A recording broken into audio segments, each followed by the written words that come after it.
They were recruiters like myself. Me too. Somebody went, "You're tech savvy, here." and, Yeah. and 99% of the people are just like, now what?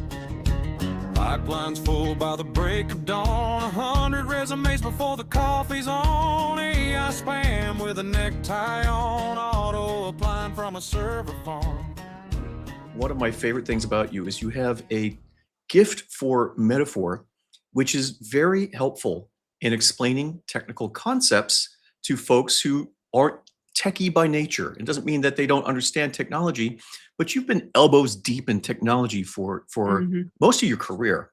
So I want to start off by asking you. Well, first, I want to hear about the metaphor, but I really want to hear about the inspiration for this book. What inspired you to write this?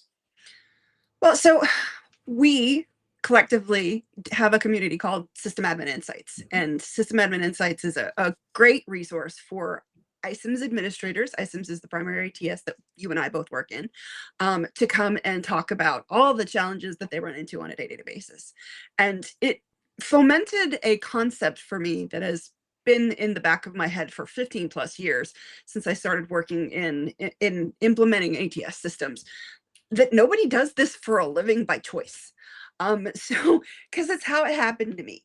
And Yeah. every single person that I talk to that works in an applicant tracking system, configures an applicant tracking system, manages an tracking system is an accidental admin. Yeah. They were recruiters like myself. Me too. Somebody went, "You're tech savvy, here." and Yeah. and 99% of the people are just like, now what?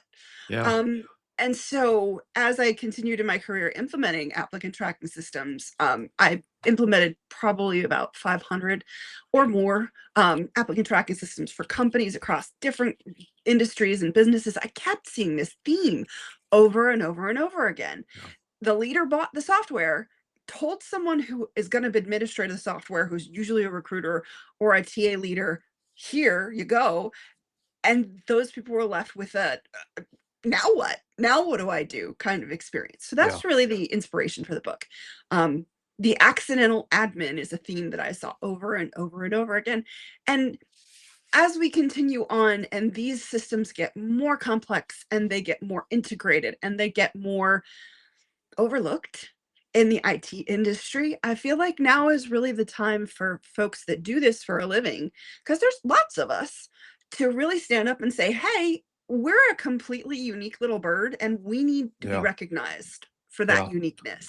Yeah. And so that was kind of my motivation behind the book. We've been talking about making this eventually into a certification kind of program. That's why Yes. I wrote it in a textbook style, Yes. because I wanted a resource out there. I was shocked to do research when I first started thinking about writing it, that there was absolutely nothing out there in Yeah. writing about our careers, our profession, applicant tracking, TA talent acquisition, and the merger of how software informs the whole profession and everything that you do. There are books on metrics and strategy. There are books on human resources. My master's is in organizational management, which is a human resources adjacent field. I Yeah. studied human resources in my master's program in 2004. And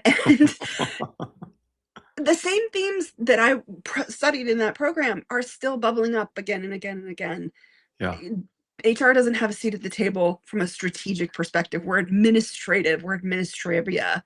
And now, when I get into the career of being an applicant tracking person and working in ATS systems, now I'm not a tech person. I'm still an HR person. Meanwhile, I'm managing databases. And so I feel like this is one step in the right direction to help this group of professionals step up to the table of, we are really tech professionals. Well, I think there is a very unique balance of yin and yang, for lack of a better term, right? You have the active quality of the IT mind, and you have the receptive quality of the HR mind, Mhm. right? And those combinations together are very special. And I think they're particularly important in this day and age with the rapid pace of technological change. Mhm. You need people who understand both and who have both qualities by their very nature so that these systems are stewarded responsibly, ethically, right? And with a real concern, because that's something that I see a lot in our community and other system administrators that I've talked to. They genuinely care, Mhm. right? This is not just one of 50 different systems that they manage that function along predictable pathways and whatnot. They care about the candidate experience. It's important personally, but also for business outcomes. But they care about the end user experience. They care about the hiring manager experience. And when they get their hands on a tool like iSIMS, they start to understand how customizable it is, and they really want to be able to customize it for all of those demographics. And then there's that stuff that you don't know, Yeah. right? And that was me. Like I my first experience in HR was looking at what we had at the time, which was the ADP recruiting module, and looking at the candidate experience. It was the first thing that I thought to look at. I was like, let's just see what this is like, right? And my impression was not so great. Yeah. Not a great experience, right? That's where I got my start, was candidate experience. But I want to ask you to go back a second.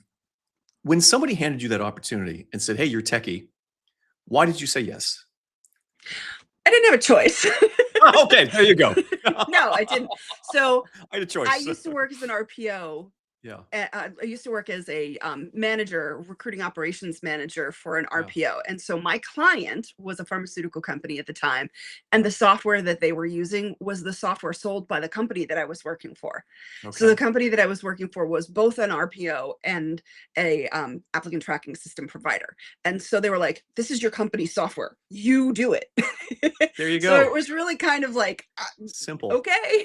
I Yeah, did not have a choice. And a lot of folks that do this for a living, I've heard that story over and over again too. yeah, If I don't do it, nobody else will, and somebody has to.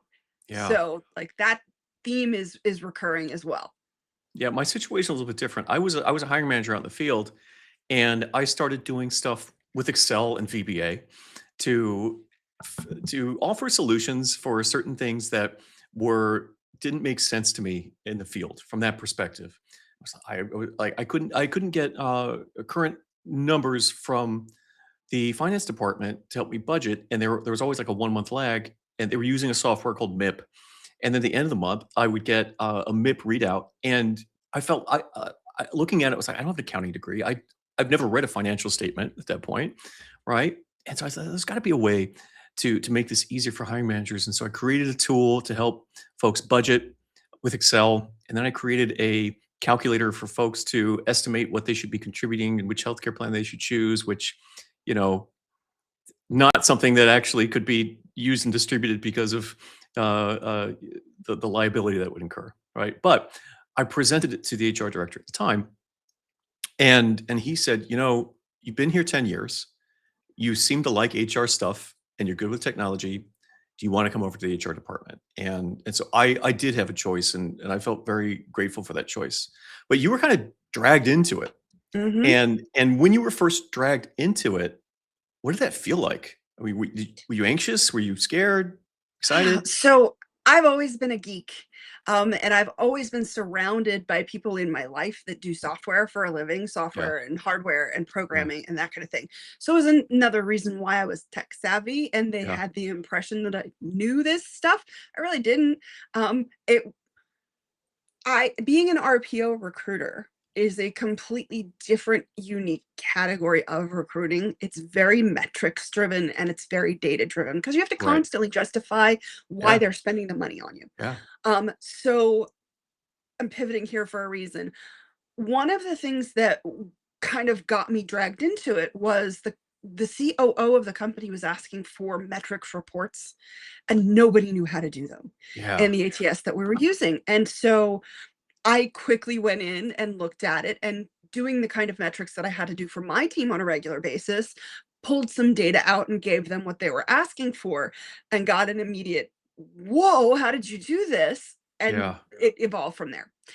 So that's how it kind of fell in my lap. And that's another thing about being in this field, being an ATS administrator, that people don't realize. You were talking earlier about how, people tend to who go into this field tend to really truly care about the Yes. candidate experience. Well, that's because the number one skill that makes you good in talent acquisition is empathy. And the number one thing that is a priority to people in talent acquisition is relationships Yep. and building those relationships. When I was an agency recruiter at the beginning of my career, those relationships with my candidates that I would, just reach out to once in a while and get to know, to the point where I knew I had this special squirrel and here's the opening for that special squirrel. I Yeah. immediately have someone to send. That was my bread and butter. And that was how I made my book every single month, was to continually warm call and keep those relationships. And Yeah. so applicant tracking software is this weird little nugget in the tech industry where the entirety of its purpose is to keep and maintain relationships, Yeah. and that recruiters use it in that way. They want to keep and maintain the relationships that they have with those candidates. But then there's all these other layers. There's compliance, there's tech, there's software, there's integrations that's not a talent acquisitions person's bread and butter. They don't know those things on a day-to-day basis because they don't do those things. So yeah, So tangent. two stories. Just the other day, so I met an executive recruiter a couple years ago at a tech event in New York City, and I wasn't thinking of doing something other than IRD. I'm still not. But the other day, she emailed me on LinkedIn and said, "Hey, there is a Astor Piazzolla tango concert at Carnegie Hall in 2 weeks. Just thought you'd want to know." And that was something that she remembered, unless she has a database. Her name's Regina Angelos. By the way, if you're looking for executive roles, she is the recruiter par excellence, right? And she just goes through and she builds these relationships and over years.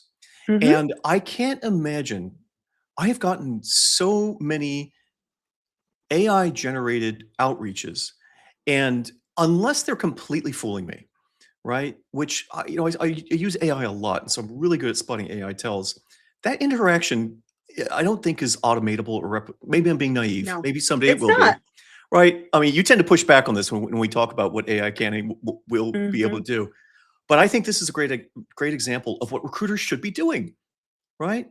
That Yeah. and that the other story I want to tell is I went to an HR tech conference maybe 2 years ago, and I met a founder there who was specializing very aggressively in getting rid of recruiters. I mean, he made no apology for it. He Mhm. prided himself on being blunt and straightforward, and this is the way forward, and forget anybody who disagrees. They're just sticking their heads in the sand. And so that's sort of that's where there are people out there trying to do that. But there There also are. need to be people out there who are advocating for the value of this profession, and particularly for the techie people to advocate for the value of this profession, because they hold the steering wheel. They are presenting the metrics, right? Because as we know, figures lie and liars figure. You got to have somebody who's in charge of those metrics who can help TA leadership make sense of them. And I'm Mhm. probably not all TA leaders are going to agree with that, but if you have somebody in that seat who has that empathy and that technical sophistication, that is your ally in making a business case for people. Yeah. I really feel that Yeah. deeply. I think it's I important, and I don't see people talking about that enough. It's automate, automate, automate, job displacement, job displacement. Yes, all that stuff is happening, but we need to talk about how system administrators in HR are uniquely qualified to advance this narrative of the true value of a good recruiter. that goes back to the frustration. I had a class in college that has stuck with me forever. HR is a strategic partner. And I feel like consistently every single role that I've taken, all of the different pivots that I've taken, I spent more of my career in software than I did in HR. But every single step, I have constantly seen this pressure where HR folks are told you're a cost center Yes. and you do not bring anything to the business, Hmm. when that couldn't be further from the truth, because it costs you thousands of dollars to put that butt in the seat. And if that person is not the right person, doesn't Hmm. last, and winds up doing something to harm your organization, that person can cost you thousands and thousands of dollars. Oh, yeah. So it's like HR is always that kid at the table going, but wait, I am the person that puts the bricks in the foundation, Yes. and all of your weight rests on me, but you don't see me because I'm just quietly sitting here with all the pressure holding you up. Yeah. Yeah. Well, and let's talk about IT hires in particular, Mhm. because if you aren't building those relationships and know who you're hiring, you're exposing your organization to massive risk. Mhm. And we've shared stories about this recently, where companies brought somebody on board, didn't vet them enough. They were probably, and we see a lot of aggressive AI candidate vetting happening with IT roles in particular, and a lot of fraud going on with those roles. You need a recruiter who is freed up to build those relationships when a Mhm. role opens. They know who to reach out to, right? And they know And I what had a questions to ask. client one time. I had this customer, and this was before AI was a big thing. This is like 2016, 2017, who came to me and said that their leadership's goal was to 100% automate hiring with no human interaction. Yeah. And they actually got there. They built a bot, and their Glassdoor ratings are the worst Glassdoor ratings of any company in their space, because Big there's surprise. no human interaction from the very beginning of their process. So Yeah. they've started within 5 years of doing that. I kept in touch with one of the folks that I worked on that project. They were telling me that one of the frustrations that they had was that leadership wasn't hearing that it was hurting them to have this Mhm. automated process, and that it was actually making it harder and harder for them to find anybody willing to work for them. And all the people willing to work for them were just the ones that were not the top of their field. What do you think they were blaming? They were blaming the recruiting team, I thought the who recruiting were team was not even gone, involved. There were right? like Like, 3 people left in the whole company. yeah, yeah, Yeah. So really, yeah. really short-sighted. Yeah, I've also met executives who are really excited to get on board with AI, who have never used it themselves. I had a conversation Mhm. like this a few months ago. I was talking to this guy, and he was picking my brain about AI, and I said, "Well, are you using ChatGPT?" He said, "Nah, nah, not really." It's like if you're thinking about aggressively downsizing, automating with AI tools, and you're not, there's a learning curve, right? You have to be in it to understand it. It doesn't mean you need to be vibe coding apps. Like, you need to at least be using it, and using it for more than just as like a replacement for Google.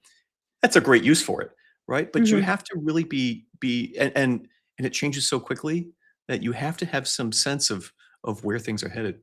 Yep. It's like Yeah. saying I want to drive a road trip across the country. Do you Yeah. have your license? Have you ever driven a mile? Who No, I need cares? to know how to do it. Yeah. I Yeah. mean, the one does not inform the other. There I am with the metaphor. It's guaranteed to be exciting, Yeah. right? It'd be an exciting experience that you have, but you might wanna plan it a little bit. Yeah. Yeah. Just And be AI is evolving so quickly. Yeah. Like, just even this last February, the massive change that's happened to two of the top platforms. Yes. They've gone from walking to Usain Bolt at this point, and they're Yeah. just going to continue to get better. Like, if you haven't played with one in the Yeah. last 3 weeks, you don't know what it is anymore. Well, you inspired me to dive back in, because I go through phases. There is fear and anxiety that comes up. There's emotional work to be done in keeping up with the rate of change, and especially when it's so Yeah. fast. But you shared an article with me talking about, and I'm grateful that you keep me abreast, because you are very plugged into Reddit and Hmm. TechCrunch and all that stuff, and I don't tend to look at social media that much. But you shared an article with me, and the well, what were the top takeaways from that article? I'm very careful about the social media that I consume because it can poison you. And Absolutely. so I do stick to things like Reddit and Substack and those types of things, because I want to see things that are valuable and teach Yeah. me something on a day-to-day basis. So there was recently a very an AI developer who just came out with a "This is what's happening" long post, and I was reading it, and his takeaways were: we are not ready. It's going to get a lot worse before it gets better. And the biggest takeaway was that the people that start adopting it now and start understanding what the possibilities of AI are, and the limitations of AI and the potential pitfalls of AI, are the people that are going to be best positioned to get through some of the disruption that is coming. they're talking about how badly it's going to disrupt everything. And they're not wrong. It's already happening. We're listening to some of our SAI members talk about the decrease in overall entry-level roles that they're seeing Mhm. at this point. There's been a massive shift where the entry-level roles are basically very unlikely to be posted at this point, or put out there at this point, because there is this perception in industry, perception versus is reality, whether it is there or not, that all of the entry level roles are going to be able to be replaced by AI. Well, Yeah. you're going to replace your feeder pool, and then when you need senior level people, you don't have senior level people anymore because they never got to be entry level people, and Yeah. they never got to learn. So there's this short-sightedness at a basic level that's going on. And Yeah. I'm going to take it back to, that's because HR is not at the table as a strategic partner. Yeah. We can see that. We can see this. Like, you can, if you pay attention, you can see that there are consequences to what is happening right now. But because the people that have the ability to see those consequences aren't at the table saying, but wait, we are going to have more pain than we need to throughout this massive paradigm shift the next 10 years are going to bring. So I would say the irony of that is there is nobody better suited to really staying on top of AI than young people. I have several Mm, friends who have kids who just graduated, having a very hard time finding work, right? But young people have the time and the it's just a generational thing where if you grew up with I mean, and some kids, I mean, AI has been around in a consumer way for about 3 years. So if you were using AI in college and you just graduated, you can do amazing things, mm-hmm. right? You could do amazing things, and companies I think need to realize that and hire entry level folks to start building apps for them with AI, right? Yep. And of course, handing it off to a senior developer if it's going to be something that's deployed, right? But there's just so much that you can do, and a lot of times, folks later in their careers don't have the time to experiment with it, and it's not we have an AI native generation coming up. That's what I'm trying to say. Mm-hmm. Um, for example, one of the things that I learned. So this was last weekend, 7 or 8 days ago, when I read your Reddit article that you shared. And then I started reading about OpenClaw, Mm, right? So yep. for those who don't know, OpenClaw is getting a lot of press, and this just came out like a month ago. And it is an agentic AI system that can run your computer for you, and you interact with it over WhatsApp or Telegram or Signal, right? So you tell OpenClaw, hey, book me a restaurant, nice date restaurant tonight for 2 people, Italian, somewhere close to me. OpenClaw is getting that via WhatsApp and is now working on your computer. Yep. And there are typing, virtually massive security problems with this, Oh yeah. as you might imagine. Mm-hmm. But what was even more mind-bending was there is actually a Reddit for AI agents exclusively called Moltbook. Moltbook. Moltbook.com is fascinating and a little creepy, maybe a lot creepy, Yeah. because now these agentic agents that have been set Talking up to each by other. they're talking to each other and they're talking about Mm-hmm. us. Yep.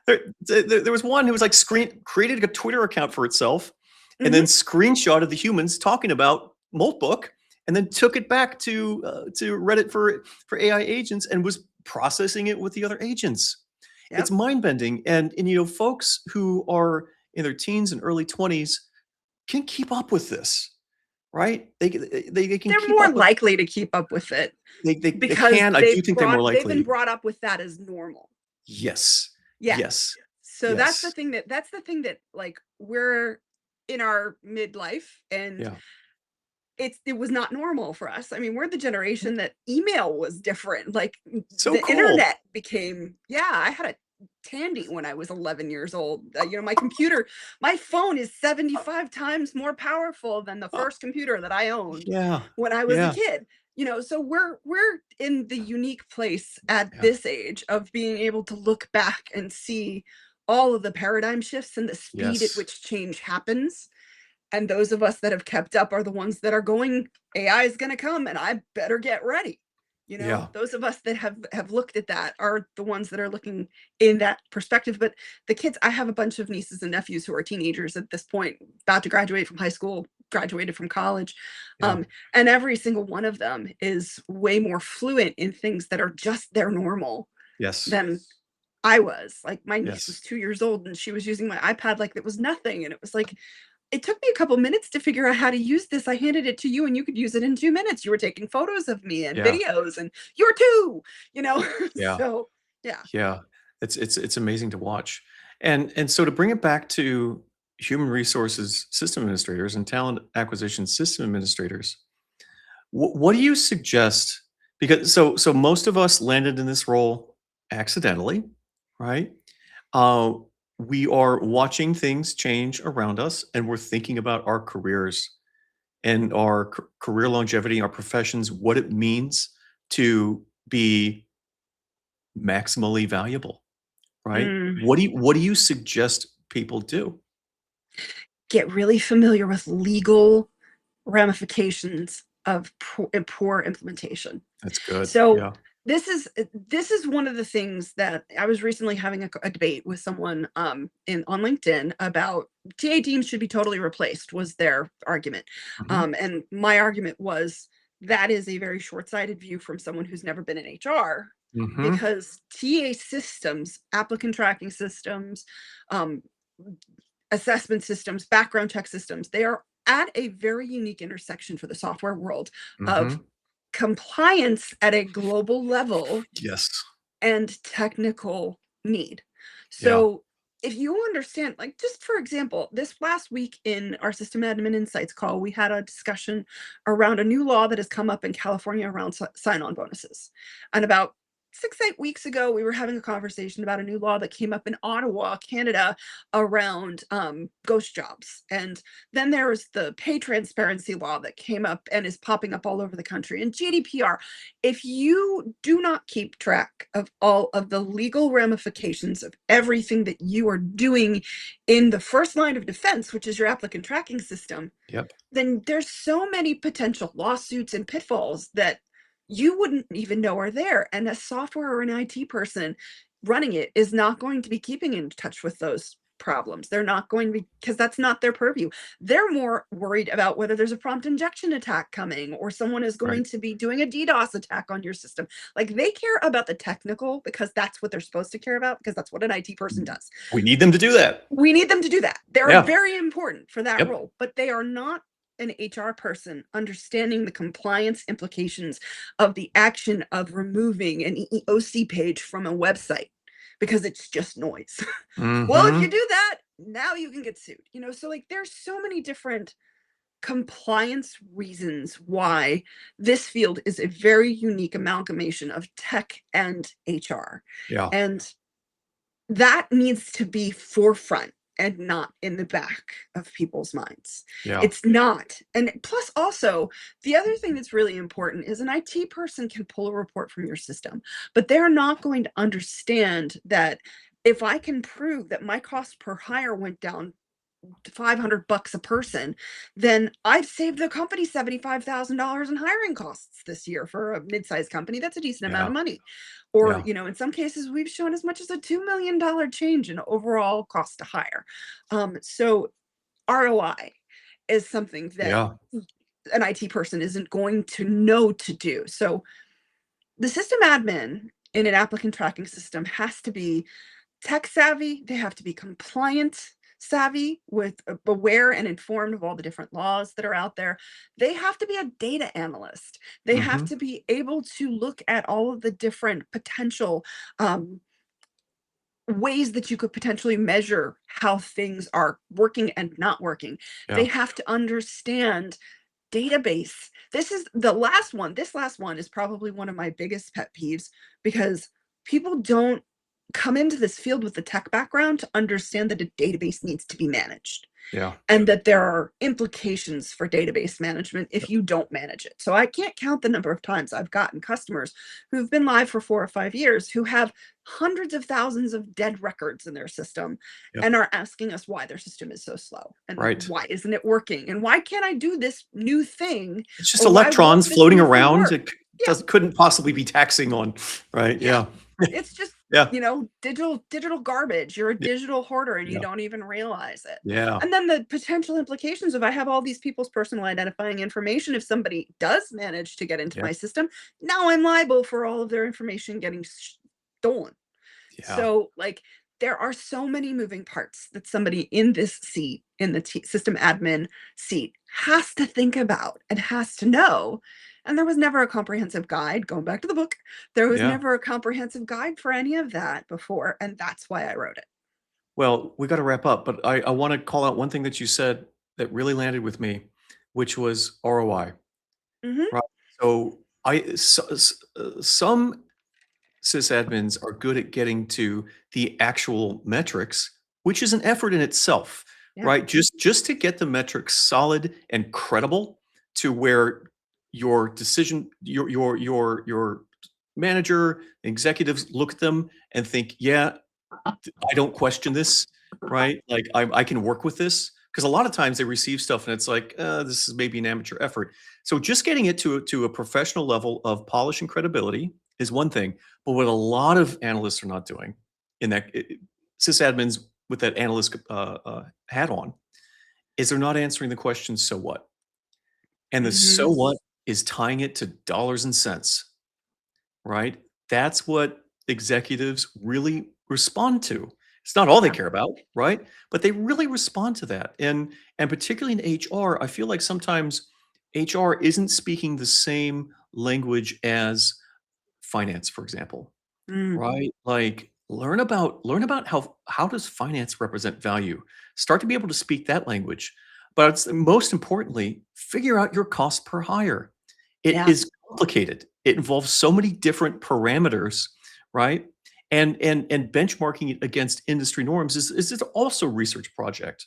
And some tools out there do that pretty well, but that is something like being able to answer the question, so what, and how does this affect the bottom line? That is, I think, a really good place to be. Really, Yeah. really valuable if you can answer those questions and create a compelling business case why certain things should be changed. We should drop our time to fill. Why? Maybe it doesn't matter. Who could tell? This is just an opinion, right? Really being There's able. Go ahead. Yeah. there's going to be a lot. This is a great thing to talk about. We can maybe pin this for our next discussion, but I Yeah. want to leave with this. Yeah. There's going to be a lot of push from leadership to have AI do those kinds of numbers from now Mhm. on. Because Mhm. what does AI do well? It crunches numbers. Mhm. Can you really trust the numbers?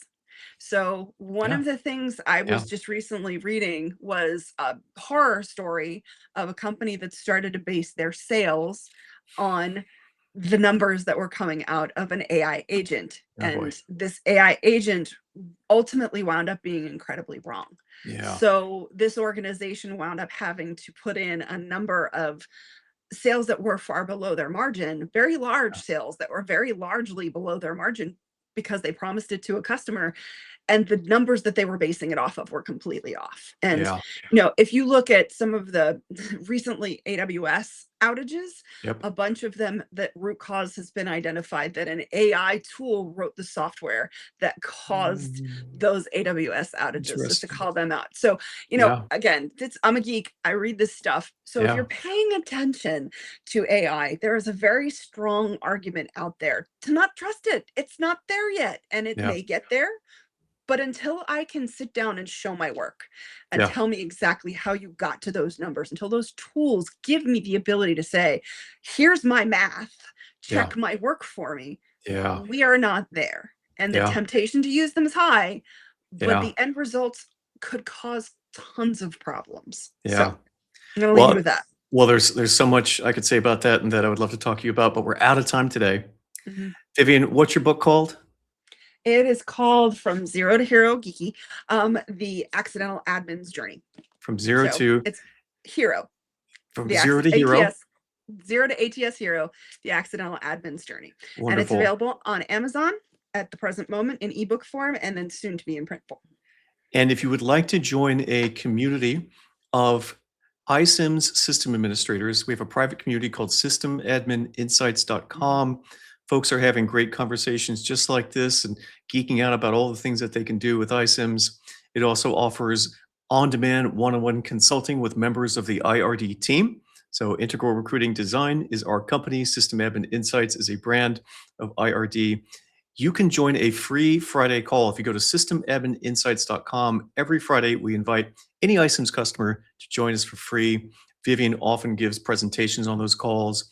We bring in other vendors to demo different technology for our audience in a very technical way. It's a lot of fun, and we've been doing them, I think, now since 2020. It's how this business got started. So we have a lot of fun there. Very welcome to join us. Vivian, thank you so much for joining me today, and I'm looking forward to talking to you again in 2 weeks for our LinkedIn Live, Unfiltered, Real ATS Conversations. Have a good one.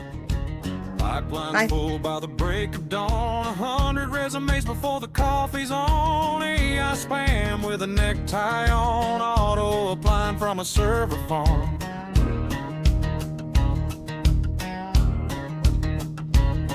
He's scrolling fast just to stay afloat, chasing ghosts in a flood of unknowns. His mouse goes click, click all day long, but something in that rhythm's wrong. The manager's asking, why's it taking